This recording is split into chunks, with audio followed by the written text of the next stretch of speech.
Vamos saber como a pandemia da Covid-19 está atingindo as pessoas que estão nas ocupações aqui de São Paulo. A gente vai conversar agora com a Carmen Silva, ela que é líder do movimento do Sem Teto, do Centro MSTC. Olá, Carmen, bom dia, prazer Olá, em falar com você. igualmente, igualmente. Carmen, a gente sabe que este momento é muito desafiador, né, para as lideranças, para Isso. justamente tentar combater o coronavírus nas ocupações. Como é que está Uhum. sendo esse teu trabalho para tentar impedir com que essa doença atinja aí todas as pessoas que estão nas ocupações? Olha, eu vou falar de afirmação, tá?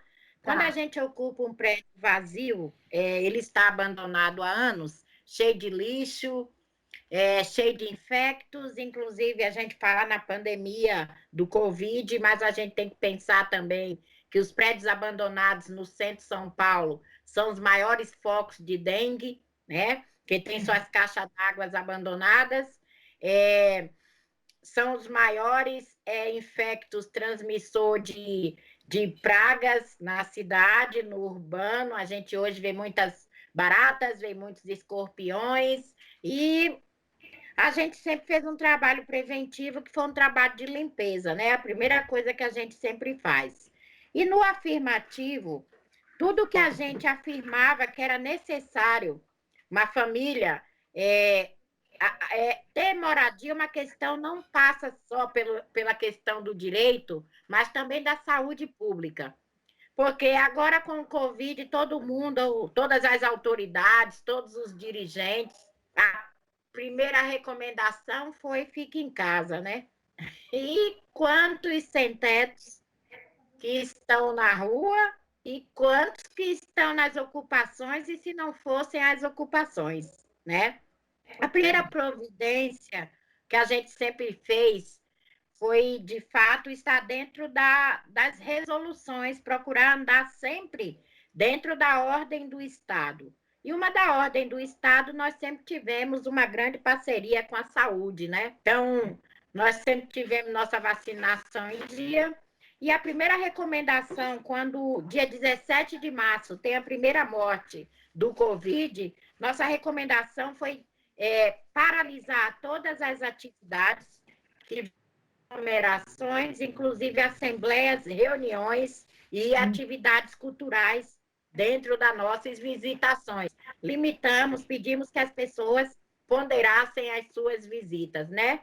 E aí a gente colocou todos os IPIs que são necessários para a pandemia, que é o álcool em gel, que é o uso da máscara, que é as luvas, que é lavar as mãos, implantamos pias na entrada das ocupações, para que, ao entrar e sair, as pessoas lavassem as mãos, e conscientizamos sobre o isolamento social, tá?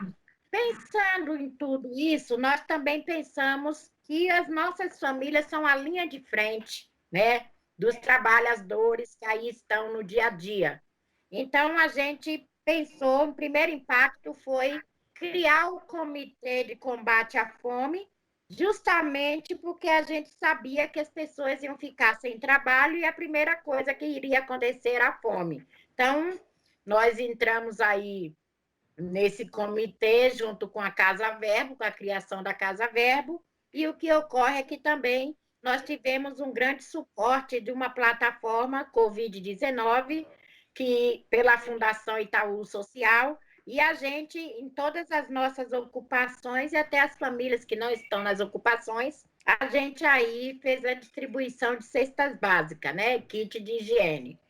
Mas não bastava só pensar nas nossas famílias. Também existia a fome para além dos movimentos organizados. Então, esse pacto feito com a sociedade civil e com os investidores sociais, com famílias, pessoas físicas que sempre que a gente fez um chamado aí nas redes sociais e que nos ajudaram a alimentar mais de 60 mil pessoas em toda São Paulo e Grande São Paulo. Já chegamos até em Cajamar, né, Francisco Morato, porque confesso para você, Marilu, que mesmo eu sendo líder de movimento social, eu descobri com a pandemia uma invisibilidade, o submundo, né, os subnúcleos de vulnerabilidade, escondidos, né? Organizados, porém escondidos. É muita gente passando fome, muita gente desprovida de informações necessárias. E uma das informações que a gente presenciou e que a gente sempre, dentro do movimento, a gente discutiu é a questão da documentação. Então, a maior parte das nossas famílias, todas receberam a verba emergencial, porque todas estão cadastradas no NIS, tem um CAD único, né? Então, para participar das habitações, né, dos programas habitacionais dos 3 níveis de governo, tem que ter toda a sua documentação em dia. E o que mais me chama a atenção, Marilu, e justamente há um ano atrás, quando meus filhos foram presos e eu fiquei foragida, uma das acusações é que eu pedia para tirar o título de eleitor. E hoje nós temos 32 milhões de brasileiros invisíveis, sem o CPF, porque o TRE nunca fez um trabalho, ou até mesmo as grandes autoridades, os dirigentes dos estados, para informar se a pessoa ficasse 2 eleições sem votar, automaticamente seu CPF é bloqueado. E quando seu CPF é bloqueado, ele não tem acesso a nada. Então, esses 32 milhões de brasileiros que hoje são invisíveis ao sistema, a culpa de quem será? É da Carmen Silva? Quisera eu alcançar esses 32 milhões, e todo cidadão passa pelo dever de ter seu documento em pessoas que nunca ouviram falar que era necessário ter o NIS. E hoje o NIS é o documento mais importante para um brasileiro, independente da classe social, da cor, da religião. Então, hoje é uma afirmação, né? A pandemia vem afirmar aquilo que a gente sempre diz, que a casa, que a moradia é a porta de entrada de todos os outros direitos. E que um prédio abandonado é uma questão de saúde pública. Exato. Bom, só lembrando, né, você relembrou aí que prenderam seus filhos no ano passado, a gente esteve, inclusive, todos reunidos, né, a família reunida nos estúdios da Rádio Brasil Atual, e a gente lembra, né, para quem não conhece, que a Carmen, ela é mãe da cantora e produtora cultural Preta Ferreira e também do educador Sidney Ferreira. Foram momentos, assim, realmente dramáticos no ano passado, e que bom que já passou, e agora tem a pandemia, a gente estava comentando há pouco, né, Carmen? E eu lembro da sua história, você sabe na pele o que é passar fome, o que é morar na rua, porque você já morou na rua, né, Carmen? Já morei na rua, já vivi em albergue, né? Mas isso eu costumo dizer, Marilu, que foi, além de uma questão de sobrevivência, foi para crescimento, né? Eu tenho que ter a humildade de entender que, graças a eu passar por esses momentos, eu hoje tenho uma vivência para poder estar instruindo a muitos, né?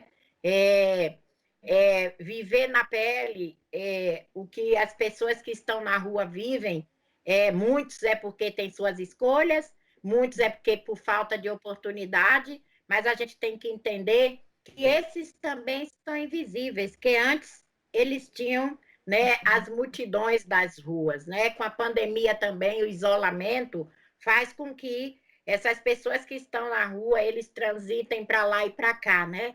Então, é hora também da gente parar para pensar e avaliar qual é o nosso papel na sociedade. Queria falar aqui também que nessa pandemia, a Prefeitura de São Paulo, aí num pacto solidário com a sociedade civil, movimentos sociais, investidores financeiros, também criou a Cidade Solidária. E o MSTC é um dos movimentos que fazem parte desse pacto solidário com a Prefeitura de São Paulo.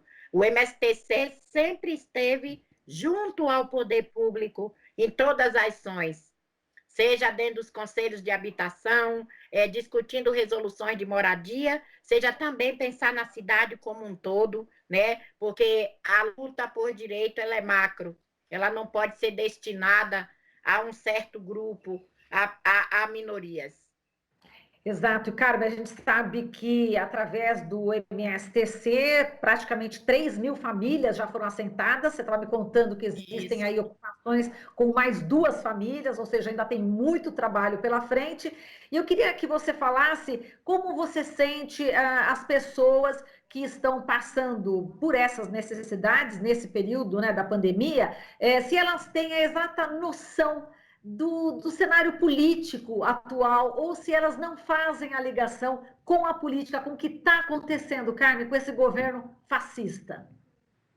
Alguns fazem, outros não, né? Como eu te falei, até para mim, que sou líder de movimento, que sempre estive nas pontas, eu descobri um mundo que estava invisível aos olhos de todos, né? É um mundo da fome, é um mundo da desinformação, é um mundo em que as pessoas estavam invisíveis, isoladas, né? Cada um no seu setor, cada um no seu mundinho, e a pandemia ela veio mostrar justamente veio tirar esses olhos velados que nós estávamos, né? E todos. O governo não pode mais admitir que tudo está bem, inclusive com a saúde. Nós temos um sistema que é precário, a conjuntura política atual é a afirmação do que os movimentos sociais sempre reivindicaram, é a falta efetiva das políticas públicas. E para além da pandemia, a gente já tem que pensar em política pública. Nem nós, cidadãos, podemos ficar velados, nem o poder público, né? Nem o judiciário. Então, todos os órgãos têm que se juntar, porque o resgate da cidadania, o resgate da economia do Brasil, ela vai ser se todos estiverem juntos. Porque não Muito bem. adianta iludir, né? Abrindo comércio, abrindo, dizendo que é economia, isso não é economia, isso é economia para poucos, isso é consumo. Então, eu ia te colocar essa questão também da quarentena, do isolamento social, nas ocupações. Isso é possível? As pessoas precisam sair para trabalhar? Como que está essa questão de isolamento nas ocupações? Olha, o isolamento social, logo no início, ele foi bastante rigoroso, né? Mas logo depois vem acontecendo de algumas famílias perderem o seu emprego, né? E começar o desespero. Como nós falamos no início, o que nós providenciamos foi dar um alento, cesta básica, dar um suporte. Hoje nós estamos aí dentro dessa plataforma Covid, nós estamos assegurando 54 costureiras trabalhando em 2 ETECs, uma ETEC no Brás, o SIC da Barra Funda e o Fundo Social ali na Água Branca. Também com essa questão aí da plataforma, desse suporte da plataforma, nós estamos com mais 30 pessoas trabalhando, são as pessoas que descarregam as cestas básicas, que fazem a entrega dessas cestas básicas para chegar na ponta, e a gente mobilizou uma rede também que a gente pôde, os pequenos agricultores escoar os seus produtos através dessa plataforma, né, os agricultores lá de Piedade, também os pequenos comerciantes da região, a gente procurou comprar as coisas junto com eles também, né? Material de limpeza, EPIs, tudo para poder a gente assegurar que essa rede pudesse se autossustentar, né? Que é isso que o MSTC sempre atuou, em rede, né? E dizer que alguns já estão saindo para trabalhar. Nós temos motorista, nós temos pessoas que trabalham no comércio, nós temos ambulante, mas todos os cuidados a gente procura tomar, uso de máscara, a higienização. Nós compramos 3 vaporizadores, a gente fez vaporização em todas as ocupações com amônia, né? E a gente vem pregando que as pessoas têm a higiene sempre em dia, né? A higiene é fundamental do local, tanto dentro, internamente, como nas redes, nas áreas coletivas, e assim a gente vai procurando, né, um instruindo o outro e atuando em rede para que possamos evitar ao máximo. E a gente teve também uma vacinação em massa, inclusive a ocupação 9 de julho foi um dos polos de vacinação tá? Aonde a UBS República bateu sua meta vacinando 3 mil pessoas, né? Nós tivemos 2 ocupações que foram um polo de vacinação. E uma das providências também que nós tomamos logo no início foi fazer uma reunião na supervisão da UBS República, que é a que nos atende, para que os médicos não deixassem de dar o atendimento, para que os agentes de saúde não deixassem. E assim, a cada sintoma que a gente vê que alguém está, né, a gente já procura pedir, isola, e dizer para você que nas nossas ocupações nós só tivemos uma criança, né, não foi nem na 9 de julho, com os sintomas, a gente isolou a criança, a mãe com a criança, e o restante da família a gente tirou e colocou em outro lugar, né? Então, essas condições de um estar se autocuidando, isso é relevante dentro das nossas ocupações. Bom, então quer dizer que deu certo, né? Está dando certo. Se apenas um caso, né? Enfim, são milhares de pessoas, né, que estão nas ocupações, está dando certo todo esse trabalho que você está fazendo em parceria. Pelo menos nas ocupações da 9 de julho, né, para você, das ocupações do MSTC. Agora, nesse momento de pandemia, nós tivemos uma morte, mas não por Covid, sim por catapora de um bebê. Imediatamente nós pedimos ao UBS que colocasse também a vacinação em massa. Você vê como que os movimentos sociais, eles fazem o trabalho do Estado. Porque se a criança faleceu na Santa Casa, a Santa Casa é quem tinha que estar fazendo essa rede, né?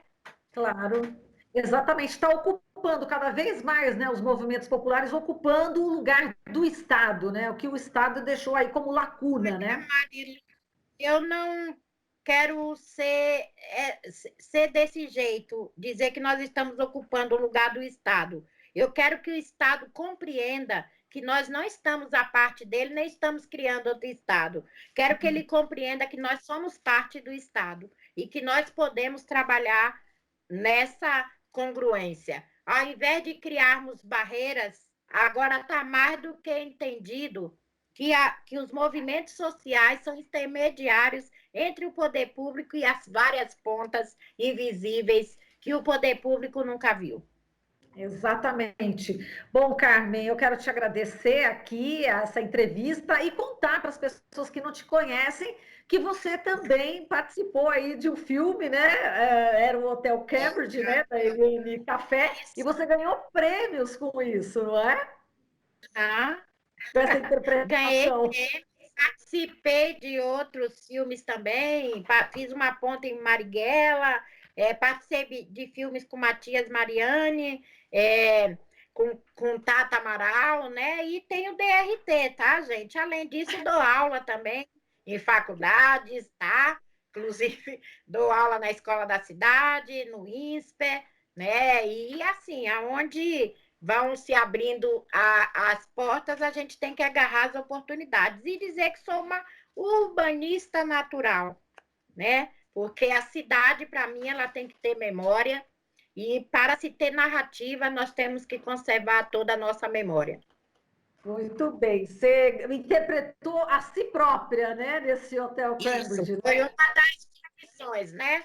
Que a diretora, ela tinha a proposta de uma pessoa, de uma atriz, né? Se chamar, inclusive, o nome seria Yolanda. E quando eu fui fazer a leitura do filme, eu vi a atriz assim, eu disse, ai, comentei com a roteirista, essa moça não sou eu, não. Não sou eu, não ajo desse jeito. E aí veio o convite, né? E eu disse, aceito sim, desde que eu me chamem Carmen Silva. Muito bem, e com isso ganhou aí um dos prêmios foi justamente o APCA.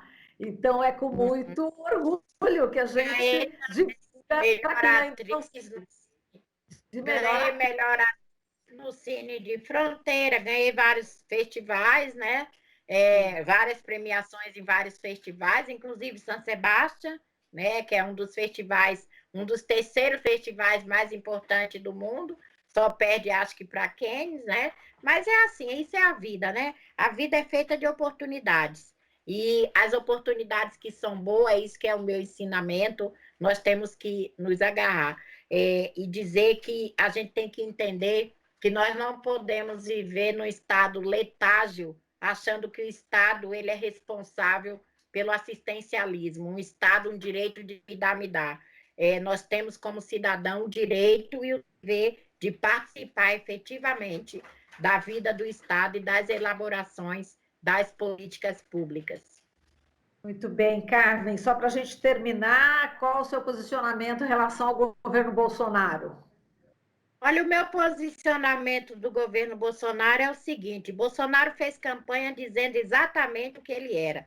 Quem votou nele foi porque também aceitava aquelas condições dele. Só que as pessoas que votaram em Bolsonaro prejudicou o país inteiro, porque se o país fosse dividido, né, em grupos, como eles querem se dividir, né, com essa luta de classe, né, a gente fica disputando a mesma coisa, né, em várias classes, ele só fosse governar para aquelas pessoas que votaram nele, mas as pessoas que votaram em Bolsonaro prejudicou o país inteiro. E uma dos maiores prejudicados foi justamente nós que estamos nessa ponta. Eu acho que o governo Bolsonaro é um governo que não tem gestão, não entende de gestão, mas entende de amedrontamento. Ele entende de usar as Forças Armadas, as forças militares, para poder amedrontar o Estado. É um Estado de necropolíticas, aonde já tem determinado quem matar. O preto, a mulher, e não é matar só eliminando, acabando com a humanidade, não, com a sua humanidade, não. É matar também aos poucos, psicologicamente, né, tirando seus direitos, não investindo na educação, não investindo na saúde, é o desmonte total. É um governo que governa para uma minoria. E Brasil, acorda que nós somos minorizados. Nós somos a maioria, né? Nós não somos só 70%, se a gente for ver. Nós só temos que nos entender como origem. A nossa origem é a humanidade. A humanidade, quando tem seus países divididos, o Brasil é um país democrático, e democracia significa igualdade, né? É por igual. Então, nós temos que rever também esse conceito de quando a gente elege por entusiasmo, por emoção. Vamos parar para analisar que eleição é muito séria. Tá certo, Carmen. Olha, foi um prazer conversar com você, matar a saudade aqui nessa conversa bem boa. Um beijo para você, Carmen. Até mais. Até mais, Falou... Marilu. Muito obrigada. Obrigada. Falamos aqui com a Carmen Silva, líder do movimento do Sem Teto do Centro, MSTC. Aqui você ouve as notícias que os outros não dão. Jornal Brasil Atual.